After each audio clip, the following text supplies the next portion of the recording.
What's going on, guys? It's your boy the Boxing Lowdown, and I'm back here with another video. Now, as always, people, don't forget to like, share and subscribe. Feel free to drop a comment if you like, and I'll happily get back to you. Now, let's talk about it, man. Amir Khan and Kell Brook is only a few days away. Very excited about this fight, man. It's finally here. It feels weird to say like we're in fight week for Khan and Brook, but here we are, 7-8 years in the making. These two will finally get to settle their grudge this weekend now. I just want to get your thoughts, first of all, on The Gloves Are Off. I'm sure many of you guys have seen that, which was on Sky Sports.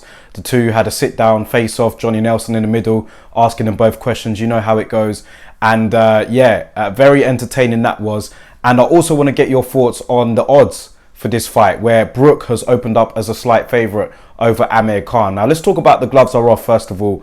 I really enjoyed this episode. I knew I would, because there's a long history, long-standing beef between these two guys. And when we finally got to see them sit down and, have that Gloves Are Off, it pretty much went how many people would expect it. I mean, Kell is not the best talker. To be fair, Amir Khan is not the best talker, but he really owned Kell, I think, in this particular Gloves Are Off episode, man. I think he got under his skin a little bit.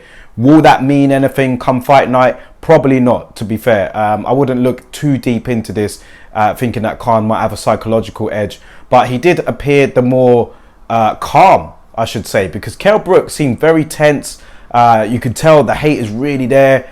And I just wonder, man, like, there's a lot of pressure on... I think Kell Brook's putting a lot of pressure on himself to win this fight, man, because he really can't stand Khan.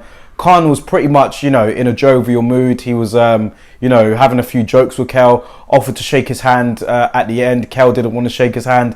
So, I mean, if you were really looking deep into it, you could say that Khan kind of won The Gloves Are Off. But really, there's much more to it than that. These two guys are veterans. They've been in the game for a long time.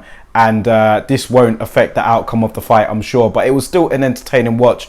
And I definitely recommend it for any of you guys that haven't seen it so far, man. Go check it out. The Gloves Are Off on Sky Sports. So let me know your thoughts on it as well. Now, the odds. We got Amir Khan opening... we got Kell Brook opening up as a slight favourite over Amir Khan. I want to know your thoughts on that, because a lot of the predictions I've seen so far from people online and people in the comments, they're kind of thinking Khan's got this. Now, I don't know if they've been influenced by how Khan was at the press conference. He appeared to win that. He might have appeared to win The Gloves Are Off against Kell Brook then. But like I said, Kell's not a great talker. He kind of backs it up in the ring.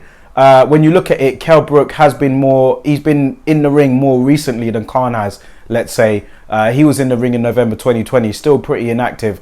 Khan was last in the ring in 2019, in the summer of 2019, and that was against a low-ranked opposition, somebody who was about 2 or 3 weight classes below him. So when was his last real competitive fight? You're going to go even beyond that. So yeah, I could say Kell Brook is probably the more sharper in terms of, ring inactivity. But yeah, both of them have been pretty inactive. Both of them are off form. Both of them are out of their prime. So it really is a knife edge, really, as to who you think will win this, in my opinion. Like I said in my Mythical Monday video, I did have Brook winning this if these two were going to fight 7 years ago. That doesn't necessarily mean that that's the case now. I mean, things do change. Kell Brook has had some serious injuries since then to both eye sockets. He's suffered some demoralising defeats. Khan has also been knocked out since then. But I think Brook has suffered more damage over the last couple of years to both eye sockets in particular. How much will that affect him going into this fight, man? Khan's a fast starter. There's a lot to contemplate here, man. I'm really looking forward to it. And listen, we're going to talk about this more on the show tomorrow, the podcast. And I'm going to also try and squeeze in a fan talk episode as well. Get some of you guys' opinions on this before the actual fight on Saturday night. I will be doing a watch along on the Don Robbie channel, so make sure you guys check that out for this particular fight. And I just really am looking forward to it, man, as we get closer. And these two guys, we all know they're out of their prime. We all know it's not for a world title or anything like that, but this still means something. So I'm looking forward to it. Let me know what you guys think about it in the comment section below, man, and I'll catch you guys in the next video.